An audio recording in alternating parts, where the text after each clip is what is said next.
The massive ship named Horizon drifted slowly toward the ring-shaped space station. Inside the ship's command center, Captain Lisa Ward took a deep breath. After years of space exploration, humans had finally found other intelligent life. Now they faced their biggest test. "Station control has granted us docking permission, Captain," said the communications officer. Lisa nodded. "Tell the diplomatic team to prepare. This meeting will change human history forever." The Galactic Council had existed for thousands of years.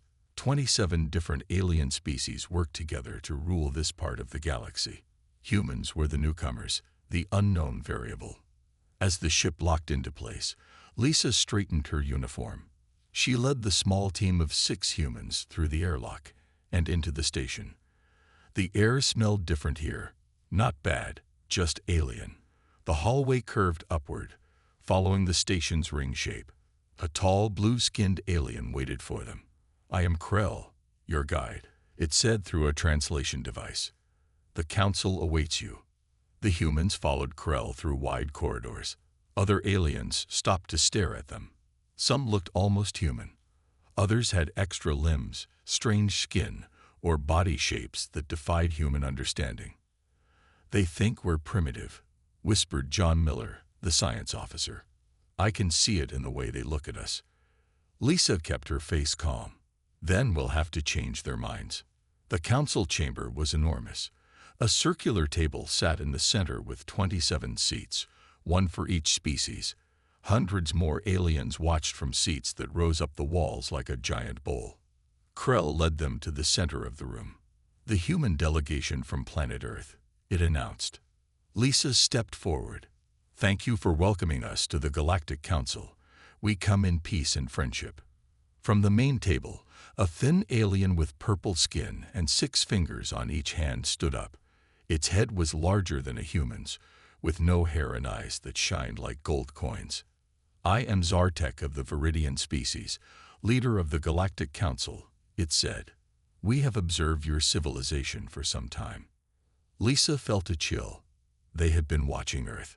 Zartek continued, "Your species has achieved space travel, yes, but you are still very young. Many races here developed technology thousands of years beyond yours before joining the Council." Lisa noticed the dismissive tone. "We understand we have much to learn," she replied, "but humans have unique qualities to offer the galaxy."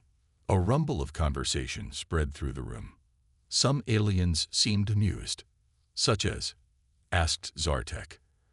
"Adaptability, creativity, determination. We solve problems in ways others might not consider." Zartek waved a 6-fingered hand. "All species believe they are special when they first join galactic society. The truth is, there are patterns to development that all intelligent life follows. Your path is not unique."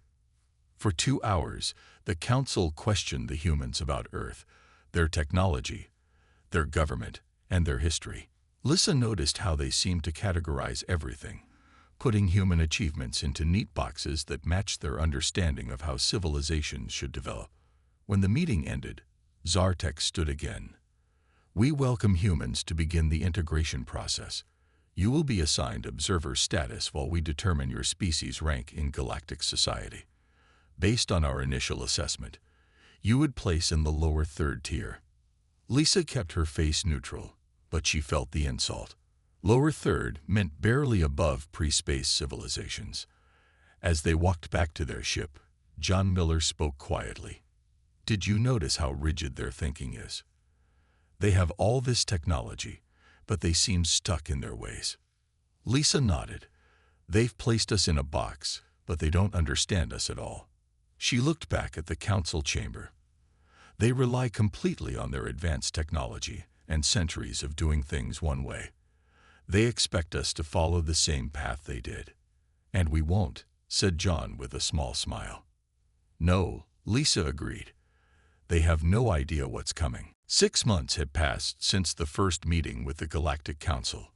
The human delegation now lived in special quarters on the space station. They had learned much about the 27 alien species, their technologies, and their customs. Lisa Ward sat in the meeting room with her team. They were waiting for Chief Ambassador Eric Rogers to return from the council chamber. When the door slid open, Eric's face showed both anger and excitement. "They've issued the integration challenge," Eric said, placing a datapad on the table. John Miller picked it up. "What's that?" "Every new species must complete these challenges to determine their permanent rank in galactic society," Eric explained. "Most species take decades to rise from the bottom tiers." Lisa frowned. "How many tiers are there?" "7, Eric replied. "We've been placed in Tier 6, just above pre-space civilizations. The Viridians and 3 other species hold Tier 1 status." The room grew quiet. Being ranked so low meant limited access to advanced technology, restricted trade rights, and little say in council decisions. "What are these challenges?" asked Lisa. Eric touched the data pad, and a hologram appeared showing different tests. Technological innovation, resource management, military strategy, cultural adaptation, a total of 12 categories. Most species focus on one challenge at a time, taking years for each. "Years?" John looked shocked. "That would keep us powerless for decades." Eric smiled. "That's why I did something no other species has tried. I accepted the accelerated challenge track." Lisa's eyes widened. "What does that mean?" "Instead of taking one challenge at a time, we'll face all 12 in rapid succession over the next 6 months," Eric said. "If we succeed, we could jump multiple tiers at once." "And if we fail?" Lisa asked. Eric's face grew serious. "Then our rank is locked in for 50 years. The room erupted in surprised voices. It was a massive gamble. "Why would you risk that?" demanded John. "Because they expect us to fail," Eric replied. "I saw it in their eyes. They've placed bets on how quickly we'll give up. The accelerated track has never been completed successfully." "So no pressure," Lisa said with a small smile. The next day, the human team stood before the full council as Zartek announced the challenge. "The humans have chosen the Accelerated Integration Challenge," Zartek said. The announcement caused murmurs throughout the chamber. "The first trial begins tomorrow." As the council members talked among themselves, a small alien with pale blue skin approached the humans. Unlike the others, this one had large, expressive eyes. "I am Mira of the Lyroxy," she said softly. "Few council members believe you will succeed, but my people sense something different about humans." "What do you mean?" asked Lisa. "The Lyroxy are empaths. We feel what others feel," Mira explained. "Most species have predictable emotional patterns. Humans are chaotic, but in an interesting way." Eric smiled. "Is that good?" "It is unique," Mira replied. "The other council members fear what they don't understand. The Viridians especially. They achieve their technology through pure logic and structured thinking. They cannot comprehend your creative leaps." "They think we're primitive," John said. Mira's large eyes blinked slowly. "No, they think you're dangerous. That's why they want to keep you in the lower tiers for as long as possible." After Mira left, Lisa turned to Eric. "So they're afraid of us?" "Not yet," Eric replied. "But they will be." Back in their quarters, the team reviewed the first challenge details. "This is impossible," said one team member, looking at the engineering problem they were expected to solve. "The council's top minds have worked on this for centuries." Lisa looked at the data and then at her team. "Maybe that's the problem. They've all tried the same approaches for centuries. We need to try something completely different." Eric nodded. "That's exactly why I accepted this challenge. They think in straight lines. We think around corners." "Tomorrow," Lisa said, "we show them how humans solve problems." The challenge room was large and circular. Screens covered the walls, showing data and complex diagrams. In the center stood a holographic display of what looked like an engine part. Sophia Kelly, the team's engineer, walked slowly around the hologram. Council members watched from a viewing area above, their faces showing mild interest, but mostly boredom. They had seen new species fail this test many times before. "This is the harmonic energy converter," explained the Viridian test administrator. "For 300 years, our best minds have tried to solve the resonance problem. When the device operates at full power, it becomes unstable and fails." Sophia studied the hologram carefully. "May I see the previous solution attempts?" The Viridian pressed a button, and hundreds of technical documents appeared on the screens. "You have 6 days to find a solution. Most species take years." After the administrator left, the human team began reviewing the documents.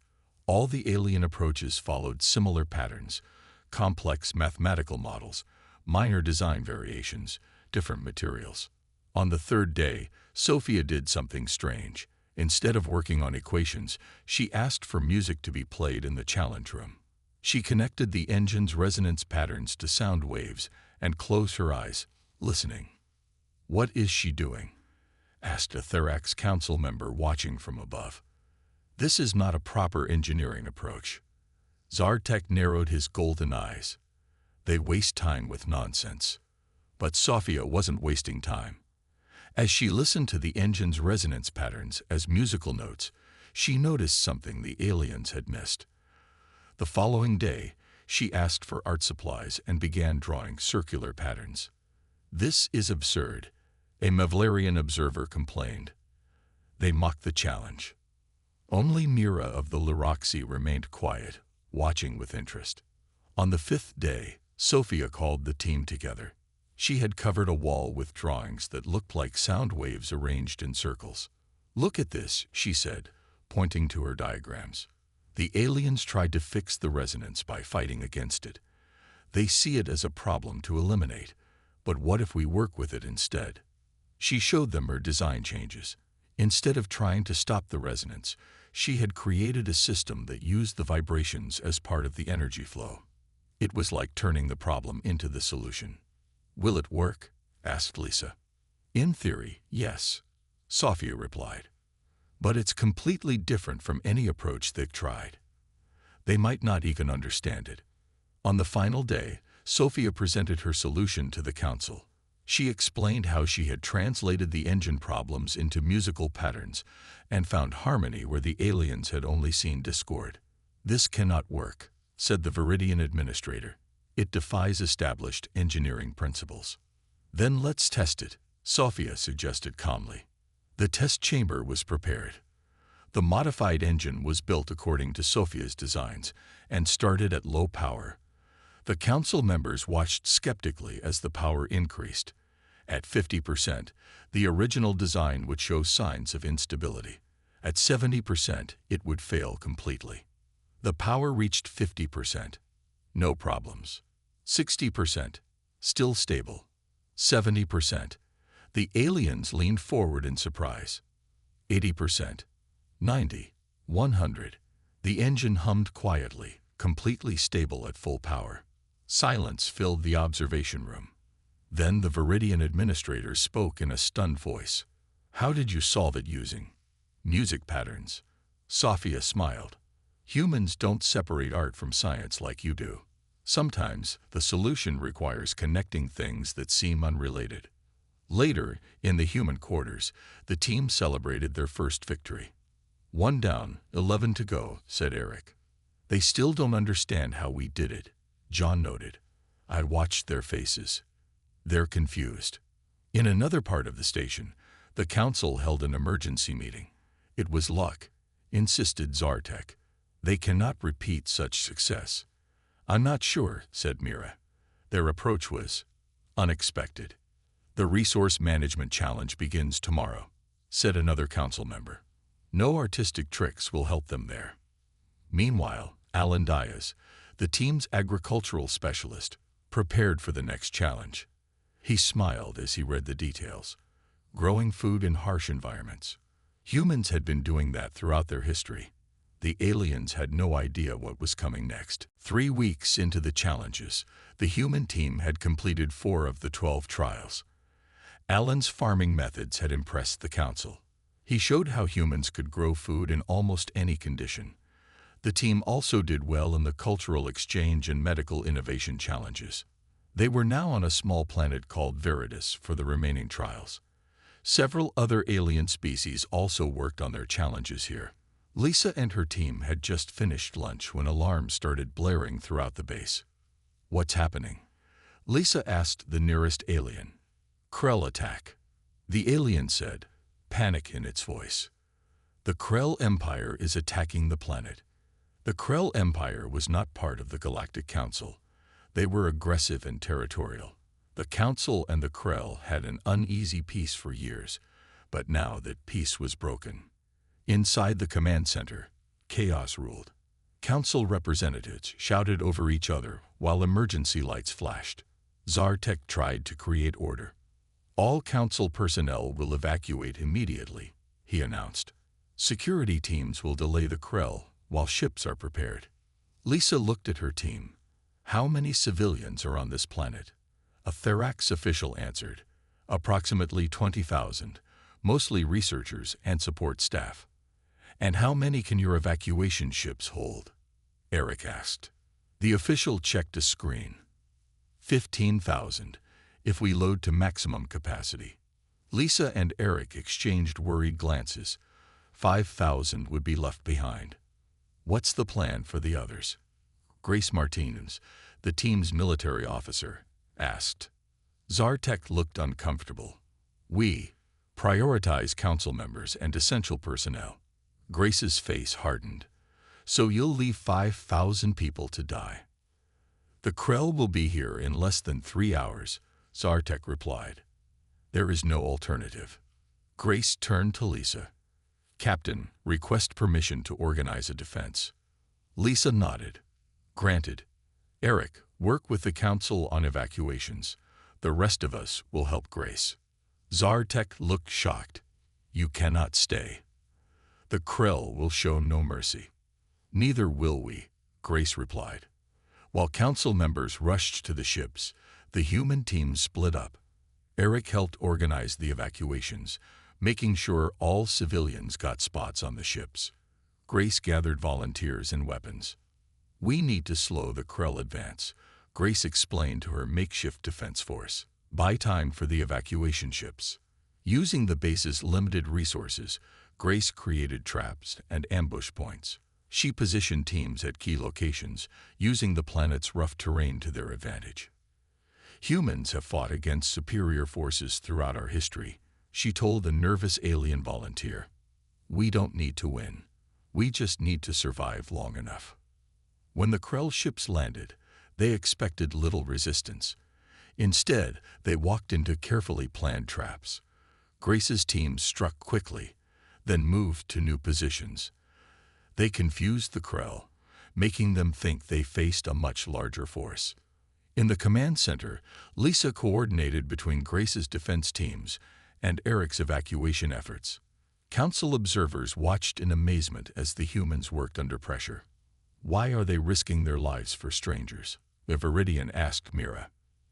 "That's what humans do," she replied simply. 3 hours stretched to 5 as Grace's tactics delayed the Krell advance. The evacuation ships filled and launched one by one. Eric managed to find space for everyone by rearranging cargo areas into temporary passenger sections. When the last ship prepared to leave, Grace and her remaining defenders fell back to the landing area. The Krell were close behind. "We're not all going to make it," said one of the alien volunteers. "Yes, we are," Grace insisted. She positioned her final defenses and called Lisa. "We need 10 more minutes." Lisa spoke to the ship captain, who reluctantly agreed to wait. Every minute felt like an hour as the Krell closed in. Grace's team held them back just long enough. As the last defenders ran up the ramp, the ship's engines fired. From space, the Council fleet watched the human ship escape the planet. No one spoke for several minutes. Then Zartek turned to Lisa. "You saved everyone," he said, his voice showing rare emotion. "How did you know it would work?" Lisa looked at her exhausted team. "We didn't. We just knew we had to try." After the Krell attack, the Council moved the remaining challenges to their central space station. The human team had gained respect, but many council members still doubted they could complete all 12 trials. They were lucky, said a Viridian scientist to Zartek. The Krell attack was an unusual situation. Zartek wasn't so sure anymore. Perhaps. Let's see how they handle the next challenges. The 7th challenge was a flight simulation. Darius Washington, the human pilot, prepared in a room full of alien technology. The test would pit him against the Mevlarians, known as the best pilots in the galaxy. This simulation recreates asteroid field navigation, explained the test administrator. Mevlarian pilots hold the record for fastest completion time. No new species has ever beaten their score. Darius nodded and entered the simulator pod. The interior lit up with screens showing a dense asteroid field. His ship appeared small and fragile against the massive rocks. In the observation room, aliens watched with interest. The Mevlarians looked especially smug. Their pilots had reflexes twice as fast as humans and better depth perception. "Begin," said the administrator. Darius's ship shot forward into the asteroid field. While Mevlarian pilots relied on precise calculations and perfect reflexes, Darius flew differently. He seemed to feel the rhythm of the moving rocks, anticipating changes before they happened. "Impossible," muttered a Mevlarian observer. "He cannot calculate the trajectories that quickly." "He isn't calculating," Mira replied. "He's intuiting." Darius wove through narrow gaps, sometimes turning his ship sideways to slip through spaces that seemed too small. He took risks no Mevlarian would consider sensible, but they worked. When he finished, the room fell silent. The time flashed on the screen. 15% faster than the Mevlarian record. "How?" demanded the Mevlarian observer. Darius shrugged. "Sometimes you have to feel the flow rather than just follow the numbers." The next day, Sam Rodriguez faced the diplomatic simulation. The Therax, a logical and unemotional species, were the recognized experts in galactic diplomacy. The simulation created a complex dispute between 3 fictional species. The goal was to find a solution all 3 would accept. Most species took a logical approach, carefully balancing resources and needs. Sam did something different. He studied the cultural backgrounds of the 3 species and focused on their emotional responses. He identified hidden fears and desires that weren't in the official briefings. "The Centauri aren't actually worried about territory," he explained to his team. "They're concerned about losing their cultural identity. If we address that, they'll be more flexible on the other points." The council watched in confusion as Sam negotiated based on feelings rather than facts. He told stories instead of citing regulations. He made the 3 species feel understood in ways they hadn't expected.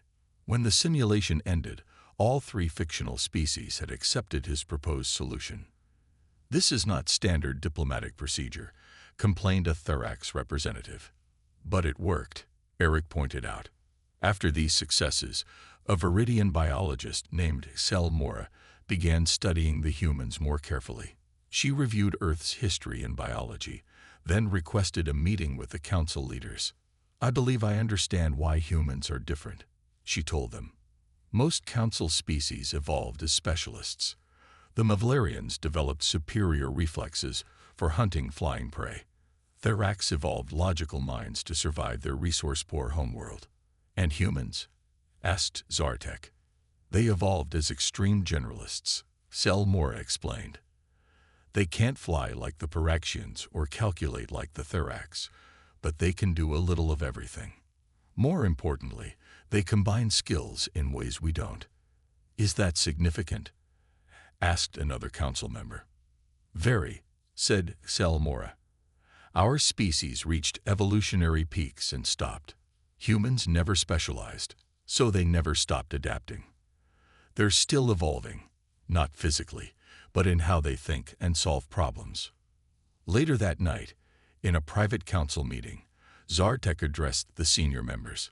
"We may have underestimated the humans," he admitted. "They're only halfway through the challenges, but they've shown capabilities we didn't anticipate." "Are they a threat?" asked an elder Viridian. Zartek considered the question carefully. Not yet, but their potential may be concerning. 5 months had passed since the challenges began. The human team had completed 11 of the 12 trials, surprising even their strongest supporters. Only the final challenge remained, the most difficult one. The entire council gathered to watch. This last test would combine all previous challenges in a colony-building simulation on an unstable planet. The humans would need to use everything they had learned. Eridan 7 is a virtual planet with unpredictable weather, volcanic activity, and limited resources, explained the administrator. Your goal is to establish a self-sustaining colony within 30 days of simulation time. Lisa looked at her team. They had prepared for this. We're ready. The simulation began in a large chamber filled with holographic displays. The virtual planet appeared before them, a harsh world with active volcanoes, acid rain, and strong storms. Council regulations provided a standard approach for colony development, with specific steps to follow. For the first week, the humans followed these guidelines. They set up base camps and survey teams according to council protocols. The alien observers seemed pleased. They've learned to follow proper procedures, said a Thorax member. Perhaps they are teachable after all. But on day 8, something changed. The simulation triggered a major volcanic eruption near the main colony site. According to council protocols, the team should relocate to the backup site and restart development. Lisa studied the data and shook her head. The backup site will face the same problem in about 2 weeks. The entire region is becoming unstable.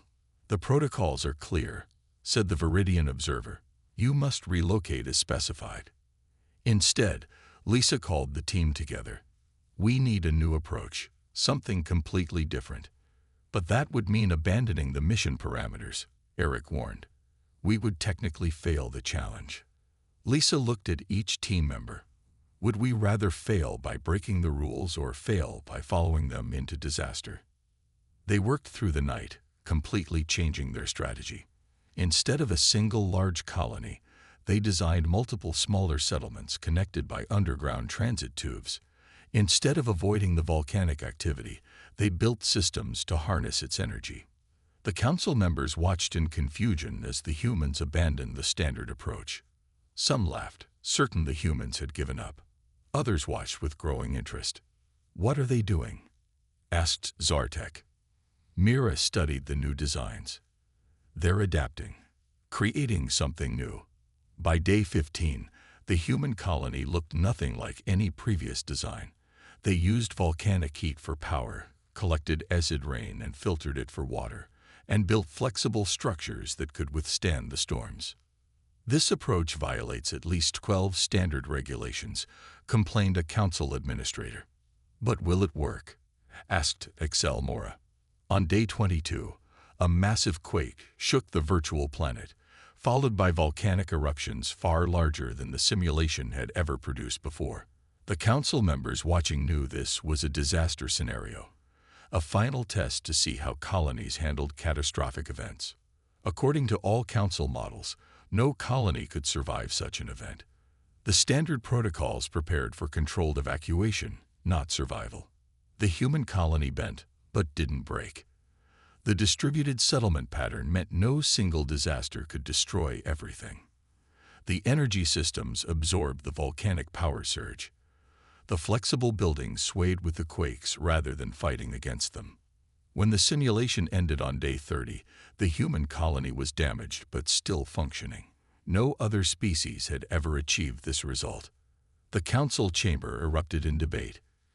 Technically, the humans had failed by abandoning the original objective and creating something entirely different. But their colony had survived when all standard approaches would have failed. This is unprecedented, said the head administrator. They did not complete the assigned task according to regulations. No, said Lisa, standing before the council. We completed the true objective. Survival. Isn't that the real purpose of a colony? Zartek stepped forward. The challenge parameters were clear. You were to follow established protocols. And if those protocols led to failure? Lisa asked, should we fail correctly rather than succeed differently? The council faced a dilemma they had never encountered before. The humans had broken every rule, yet achieved what no other species had managed. We need time to discuss this matter, Zartek announced. The council will deliberate on your final assessment. The human team waited 3 days for the council's decision. They sat in their quarters, wondering if they had pushed too far by breaking the rules of the final challenge. Maybe we should have followed the protocols, John said, even if they were destined to fail. Lisa shook her head. That's not who we are. Humans don't follow rules that lead to disaster. On the morning of the 4th day, they were called to the Grand Council chamber. All 27 species were present, filling the circular room with a mix of colors, shapes, and sounds. The humans stood in the center, feeling the weight of thousands of alien eyes upon them. Zartek rose from his seat, his golden eyes shining. After much debate, the council has reached a decision regarding humanity's status, he announced. The integration challenge results were unexpected. The room grew quiet. Even the usually chatty Paraxians fell silent. In our 50,000 years of history, all species have fit into our established categories, Zartek continued. But humans have shown qualities that defy standard classification. He gestured to a large holographic display. A new category appeared, separate from the 7 established tiers. We have created a new classification, unpredictable variables, Zartek declared. Humanity will be the first species placed in this category. Murmurs spread through the chamber. Creating a new classification was unprecedented. What does this mean for Earth's status? Eric asked. Your planet will not be ranked within the normal tier system, Zartek explained. Instead, humanity will form independent relations with council species based on mutual interests rather than hierarchical position. Lisa couldn't help but smile. They had achieved something better than climbing the ranks. They had changed the system itself. After the ceremony, many council members approached the humans with questions and offers of cooperation. Even some Viridians, who had been most skeptical, expressed interest in human perspectives. Later, Lisa found Zartek alone, in an observation room, looking out at the stars. You don't seem happy with the council's decision, she noted. The Viridian leader turned to her. The decision was correct, but concerning. Do you understand what your species represents to the galaxy, Captain Ward? A new perspective. A disruption, Zartek replied. For thousands of years, the galaxy worked in predictable ways. Species found their place and stayed there. Then humans arrived, refusing to fit any pattern. Is that so bad? It is. Destabilizing, said Zartek. You solved problems our best minds couldn't approach. You survived scenarios designed to be unsurvivable. And you did it all in months, not decades. You're afraid of us, Lisa realized. Not of what you are now, Zartek said quietly. Of what you might become.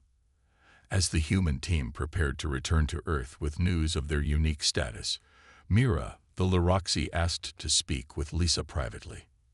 You sensed something about us from the beginning, Lisa said. What was it? Your emotional patterns, Mira explained. Most species have clear, defined emotional responses.